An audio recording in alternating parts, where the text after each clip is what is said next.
하나님 말씀 창세기 15장 1절에서 21절 말씀입니다. 이후에 여호와의 말씀이 환상 중에 아브라함에게 임하여 이르시되 아브라함아 두려워하지 말라. 나는 네 방패요 너의 지극히 큰 상급이니라. 아브라함이 이르되 주 여호와여 무엇을 내게 주시려 하나이까. 나는 자식이 없사오니 나의 상속자는 이 다메섹 사람 엘리에셀이니이다. 아브라함이 또 이르되 주께서 내게 씨를 주지 아니하셨으니 내 집에서 길린 자가 내 상속자가 될 것이니이다. 여호와의 말씀이 그에게 임하여 이르시되 그 사람이 네 상속자가 아니라 내 몸에서 날 자가 내 상속자가 되리라 하시고 그를 이끌고 밖으로 나아가 이르시되 하늘을 우러러 무뼈를 잴 수 있나 보라.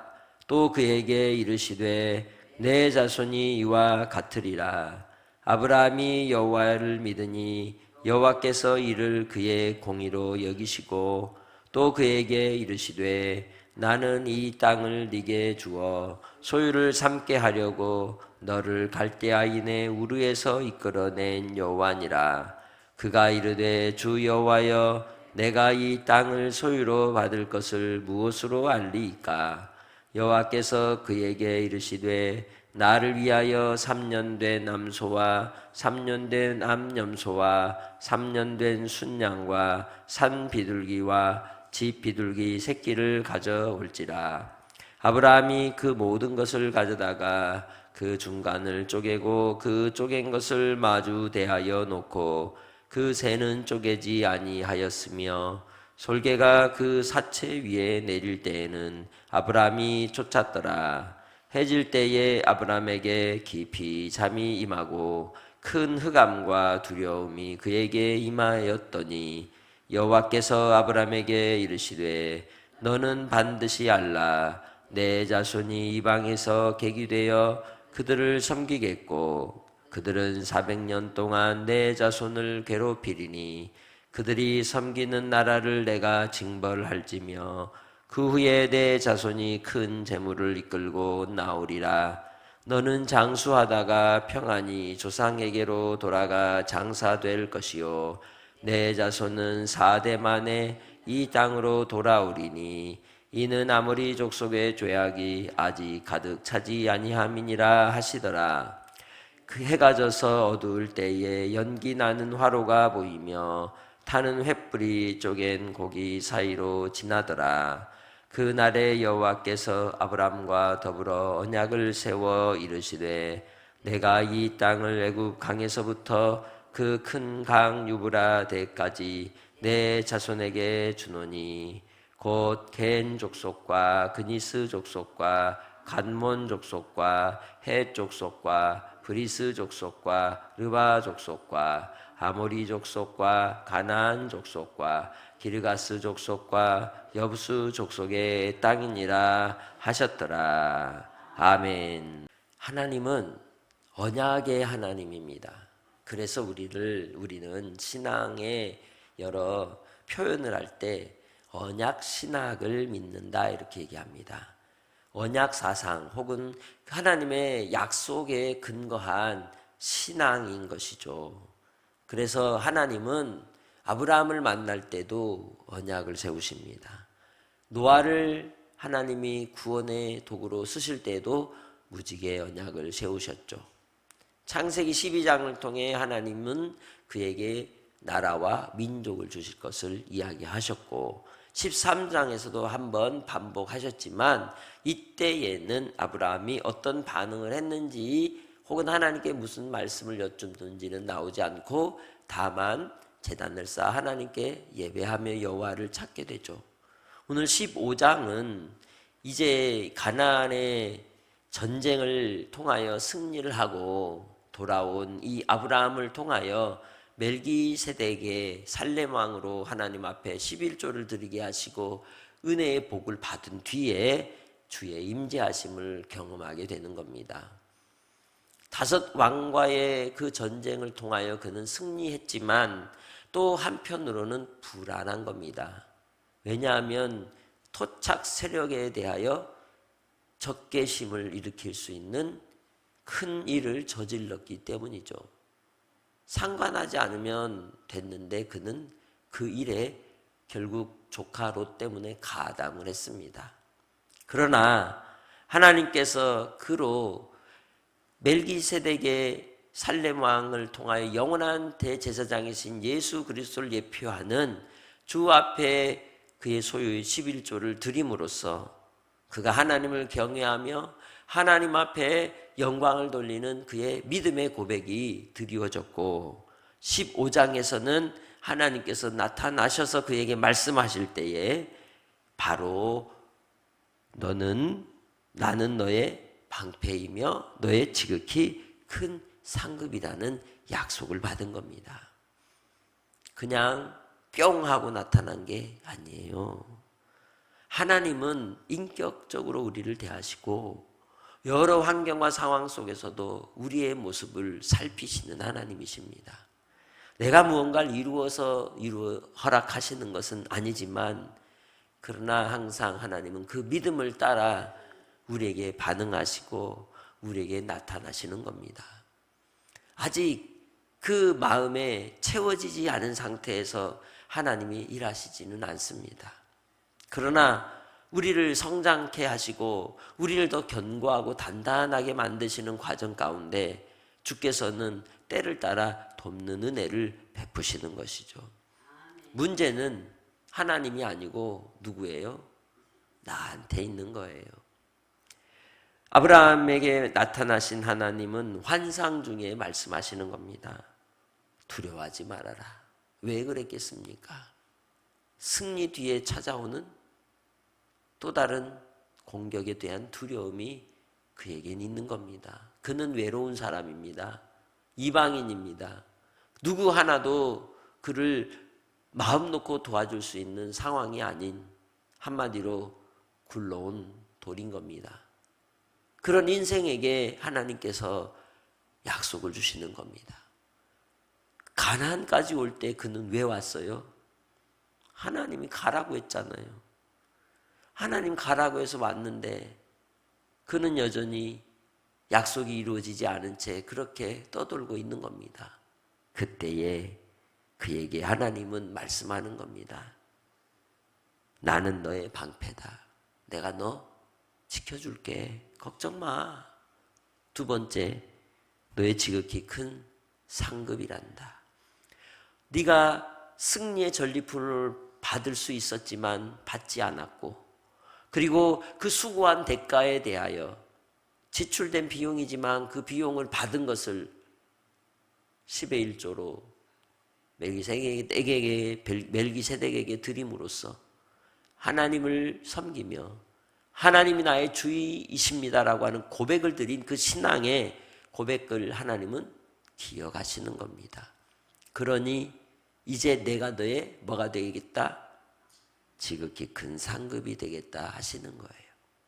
우리가 믿음의 삶을 살 때 왜 하나님을 섬기고 그리고 또한 하나님께 10의 1조를 구별해 드리느냐? 그것은 바로 하나님이 나의 뭐가 되기 때문에 대충 상급이 아니고 지극히 큰 상급이기 때문에 그런 거예요.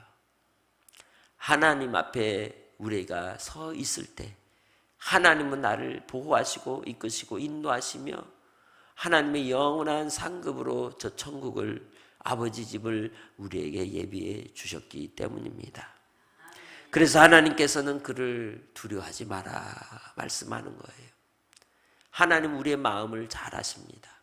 우리의 감정도 잘 압니다. 화가 났는지 토라졌는지 삐쳤는지 섭섭한지 무서워하고 있는지 다 아시는 분이에요. 그래서 하나님께서는 우리를 찾아오실 때 두려워하지 말아라, 놀라지 말아라, 걱정하지 말아라, 염려하지 말아라 하고 찾아오시는 겁니다. 왜? 사람이 사람을 대할 때 제일 먼저 우리가 파악해야 될 게 뭐냐면 감정이에요. 이 사람이 지금 어떤 상태에 있지라고. 그런데 우리 주님은 너무도 잘 아시는 거예요. 그래서 그의 마음을 안심시키십니다. 그러면서도 아브라함은 지금까지도 마음에 큰 숙제가 풀리지 않았어요. 여전히 자기에겐 뭐가 없어요? 자식이 없어요. 그에겐 여전히 그 머릿속에 온통 나에겐 자녀가 없다는 생각이 가득 차 있었던 겁니다. 그러기에 하나님께서 이 말씀을 할 때 무엇을 주시려고 그러는 거예요? 나 자식 없는데요? 라고 하나님께 섭섭한 말씀을 드리는 거죠. 그러면서 인간적인 생각으로 볼 때 내 모든 기업의 상속자는 다메섹 사람 내 종 엘리에셀 걘데요. 이미 나는 그렇게 마음에 결심했는데요. 라고 얘기하는 거죠. 후견인 후계자로서 다메섹 사람 엘리에셀을 마음에 두고 있다고 얘기하는 겁니다. 그럴 때 이 아브라함이 하나님 앞에 고백하는 것은 주님이 내게 씨 안 줬잖아요. 주님이 나한테 안 줬는데 어떻게 내가 상속자를 하나님의 말씀대로 있다고 할 수 있습니까? 그러니 이 엘리에셀이 내게 상속자가 될 수밖에 없잖아요 하고 투정을 하듯이 이야기하는 겁니다. 그래도 하나님은 화내세요? 아니에요. 조곤조곤 말씀하시는 거예요. 우리 마음을 잘 아시기 때문이죠. 그러니 하나님 앞에 와서 탄식하는 기도도 들으시고 투정하는 기도도 들으시는 거예요. 그래서 누가 기도하듯이 하나님 아버지 나 어떡해요 해도 들으시는 거예요. 할렐루야. 그래서 바로 이렇게 하나님 앞에 말씀드릴 때 하나님이 말씀하는 겁니다. 그 사람 아니야. 네 몸에서 날 자 그가 네 상속자야. 여기서 네 몸에서 날 자는 단수예요. 딱 하나라는 거예요. 둘도 아니고 셋도 아니고 딱 하나. 하나님의 약속의 자녀로 줄 그 상속자는 이삭이라는 걸 얘기하는 겁니다. 그리고 그가 상속자가 되리라 하시는 겁니다. 그러나 여기서 그 한 사람은 예수 그리스도를 말씀하고 있는 거예요. 예수 그리스도를 통하여 큰 민족을 이루게 하시고 구원의 역사를 이루셔서 바로 하나님의 아들 된 주의 백성들을 통해 이루실 하나님의 나라를 말씀하고 있는 것이죠. 이를 위하여 하나님께서 그를 이해시키시려고 보여주시는 거예요. 밤하늘의 무별들을. 그러면서 말씀하는 겁니다. 하늘을 우러러 무별을 셀 수 있나 보라. 또 그에게 이르시되 내 자손이 이와 같으리라. 할렐루야. 바로 그 무수한 별들을 셀 수 있냐? 셀 수 없듯이 너의 자손도 그렇게 될 것이지만 오직 누구를 통해? 한 아들, 한 자손을 통해서 이루어질 것임을 말씀하고 있는 겁니다. 이 말씀을 듣고 아브라함이 이제는 뭐해요? 믿은 거예요. 그리고는 그 믿음을 하나님이 공의로 여기셨다고 말씀합니다. 우리가 믿음이 뭐냐? 하나님에 대한 신뢰의 고백인 겁니다. 하나님을 온전히 신뢰하는 믿음의 태도인 것이죠. 그것은 하나님이 하실 일을 우리가 받아들이는 겁니다. 내가 하는 게 아니라는 거죠. 아브라함도 마찬가지입니다. 그에게 자손을 주시는 것도 불가능한 상황 속으로 이끌어 가시는 하나님은 네가 한 게 아니라는 것을 알려주시기 위함입니다. 우리를 위하여 십자가의 구원의 은혜를 베푸신 예수 그리스도의 사랑도 마찬가지입니다. 내가 한 게 아니라 주님이 하셨고 주 예수 그리스도의 보혈의 피로 말미암아 우리를 구원해 주신 하나님의 사랑 안에 우리가 들어오게 하신 것도 하나님의 은혜의 일하는 거죠.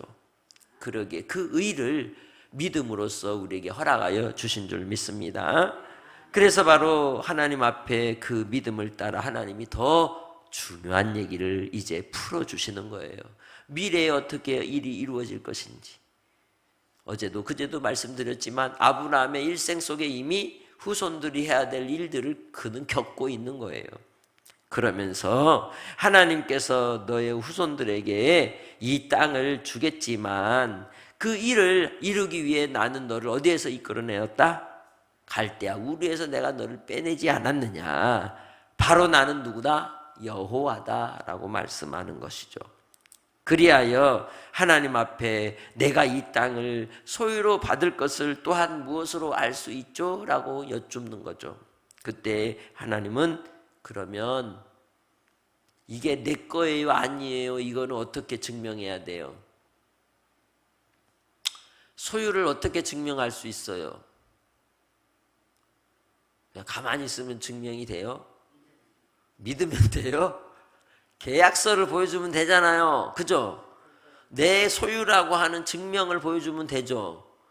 그러니까 지금 아브라함은 뭐냐면 이 가나안 땅, 지금 있는 이 땅이 내 소유라는 증명을 보여주라는 거예요.